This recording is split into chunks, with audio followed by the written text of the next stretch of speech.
Les amis, j'espère que vous allez bien. Bienvenue dans ce live au petit mood de Noël. Ce n'est pas n'importe quoi, c'est un sapin qui m'est arrivé de je ne sais trop où. Mais en tout cas, ça crée un petit mood de Noël. Je l'aurai pas à tous les lives, je pense que je vais le ramener à la maison. Mais c'est vrai que j'en avais pas non plus dans mon bureau et je sais pas, je me tâte encore.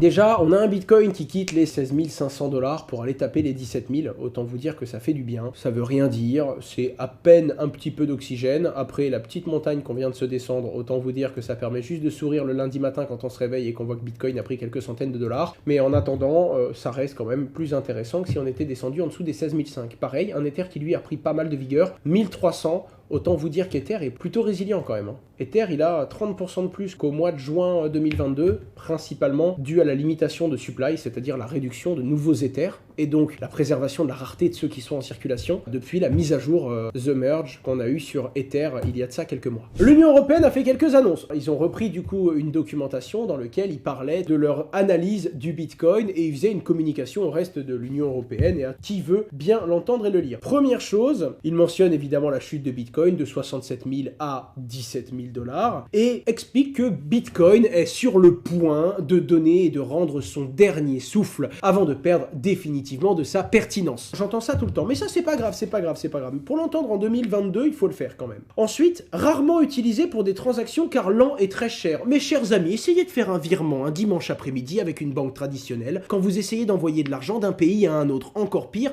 quand ce pays n'est pas dans la zone européenne que vous connaissez si bien. Pas de cash flow, d'accord, pas de valeur intrinsèque pour la société. Bitcoin n'a pas de valeur pour la société. Eh bien oui, c'est utilisé uniquement pour faire du poker en ligne. En fait, ce qui me tue, c'est que c'est faux, c'est un fait, c'est factuel. Aucune utilité, les mecs qui disent ça. Et surtout, ce n'est pas un actif très intéressant parce qu'il ne verse pas de dividendes. Mes amis, quand on avait un actif qui est passé de 1 dollar à presque 67 000 $ en une dizaine d'années, on n'attend pas les dividendes. Autant vous dire que si votre phrase veut dire « Pour les spéculateurs et les investisseurs, Bitcoin n'est pas une valeur intéressante, expliquez-moi comment je suis devenu millionnaire alors que j'avais pas passé les 20 ans. » Alors évidemment, il y a des risques, évidemment, on ne peut pas gagner de l'argent rapidement si on ne peut pas en perdre rapidement, mais carrément écrire de Bitcoin que c'est une aberration même pour les investisseurs et pour ceux qui cherchent de la volatilité et de l'investissement, réveillez-vous. Régulation interprétée comme une approbation.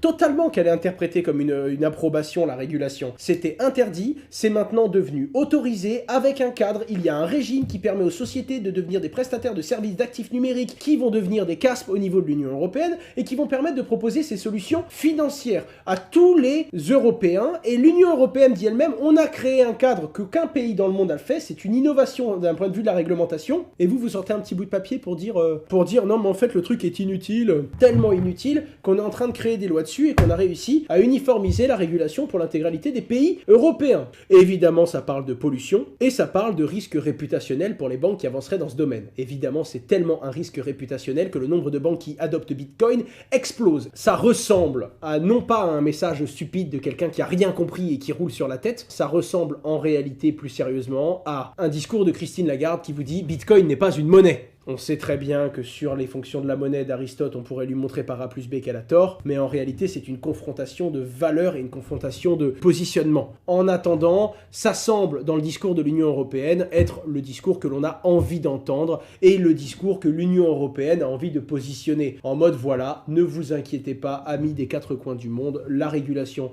n'est pas une approbation et surtout, Bitcoin va bientôt mourir. Un hacker créé 6 quadrillon de ABNBC sur Encore. En gros, pour faire simple, Encore est un module qui permet en gros de wrapper des BNB et donc le ABNB, donc le Encore BNB a été hacké, le contrat, ce qui a permis aux hackers de créer des millions et des millions de faux BNB sur ce contrat-là. Évidemment, on ne peut pas créer 6 quadrillons de tokens. Évidemment, il n'a pu en sortir que 4,5 millions de dollars et pas 45 milliards comme il aurait pu, puisqu'il y avait des problèmes de liquidité, mais ça a suffi à faire effondrer la valeur du token. Tout de suite, Anchor a communiqué en expliquant que les Anchor tokens de stacking ne sont pas à risque et que pour l'instant, ce n'était que ce token-là qui était touché. La plateforme Telegram que vous connaissez très bien a annoncé, notamment son CEO après l'affaire FTX, qu'elle devait elle aussi participer et en plus d'avoir lancé son token sur la blockchain Ton qui permet de réserver certains arrobases sur Telegram, il faut également savoir que la plateforme va bientôt lancer son échange décentralisé qui permettra aux utilisateurs de swap directement depuis Telegram, mais également, si je dis pas de bêtises, d'ailleurs je me demande si un jour ils vireront pas en discussion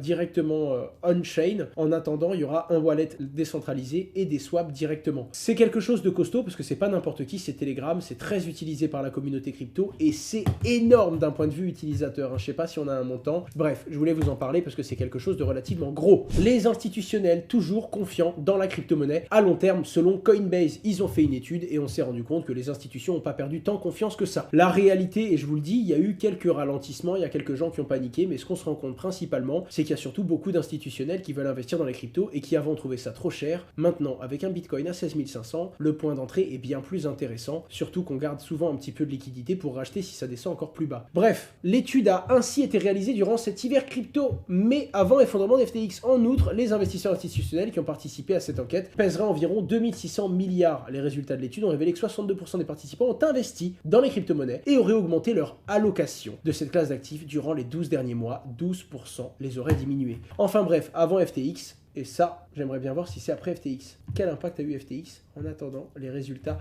D'accord, donc il va y avoir encore une nouvelle étude pour voir si ça a changé. Plutôt intéressant. La plus grande banque de Russie lance sa blockchain EVM compatible, bientôt accessible. En attendant, alors j'en ai parlé également sur BFM, mais ouais, il y a également un gros regain d'intérêt, bon déjà pour la plus grosse banque qui lance sa blockchain. EVM compatible, donc c'est au format Ether, pour vous dire, en tout cas au format d'adresse, mais il y a également, sachant que Sberbank, c'est détenu à 51% par l'État russe, donc quand ils le font, c'est très clairement la Russie qui se positionne. Mais il y a également le minage de crypto-monnaies qui explose en Russie. Pourquoi? 1. Comme Bitcoin est moins cher, c'est plus accessible. 2. Comme Bitcoin est moins cher, il y a moins de gens qui minent, donc il y a plus de gens qui débranchent leur machine, qui se mettent à le vendre, et donc naturellement, qui sont dans une position où c'est plus facile d'acheter des mineurs, et donc les gens achètent des mineurs moins chers, et en plus de ça, l'électricité est pas chère en Russie, et autant vous dire que climatiser ne coûte pas très cher, déjà parce que l'électricité est pas chère, mais surtout parce qu'il suffit d'ouvrir la fenêtre. Enfin bref, la Russie déclare son amour pour les crypto-monnaies en ce moment. Stripe, le géant du paiement, c'était l'un de nos premiers partenaires en tout cas avec Just Mining. On est toujours avec eux sur Just Mining, sur Descoin, je les recommande fortement. Ils avancent énormément dans ce domaine-là, ce sont des gens qui ont bien compris les enjeux. Bref, en tout cas ils avancent et maintenant ils font une fiat to crypto pour tout simplement changer des cryptos en fiat. Et autant vous dire qu'ils vont driver de très très gros volumes parce que ce sont des monstres. Pardon? D'accord, donc ils proposent le fiat on-ramp, mais il y a plein de sociétés onboardées qui proposent leur propre cours. Argent, très connu, mais c'est mon poteau ça, c'est le Parisien, c'est eux. Cool, c'est des Français les gars, c'est des Français. C'est ceux que j'en avais parlé il y a très longtemps, à l'époque ils faisaient du monitoring de wallet. Donc petite salutation à eux, félicitations pour cette collab, vous avez été intégrés sur le mouvement de Stripe et je trouve ça génial, bravo les gars. Bon bref, pour faire simple, vous savez très bien que tout ce qui passe par l'Apple Store, Apple demande 30% des fees sur tous les NFT de toutes les applications dans l'Apple Store. En l'occurrence, Apple a bloqué le portefeuille de Coinbase parce qu'ils estiment vouloir 30% des frais on-chain. Est-ce que vous vous rendez compte? On parle pas des NFT là, on parle du fait que quand un utilisateur veut faire une transaction, il doit payer des frais, mais c'est les frais de la blockchain, d'accord? Eh bien, Coinbase dit, nous, on veut 30% de ces frais. C'est pas possible. Si vous prenez 30% des frais, il n'y a plus assez de frais pour faire la transaction. Donc, il faudrait que Coinbase demande aux gens de payer 130% des frais de transaction pour vous permettre de faire... Enfin, bref. C'est dommage, parce que c'est Apple quand même, ils auraient pu faire leur devoir avant de demander une connerie pareille.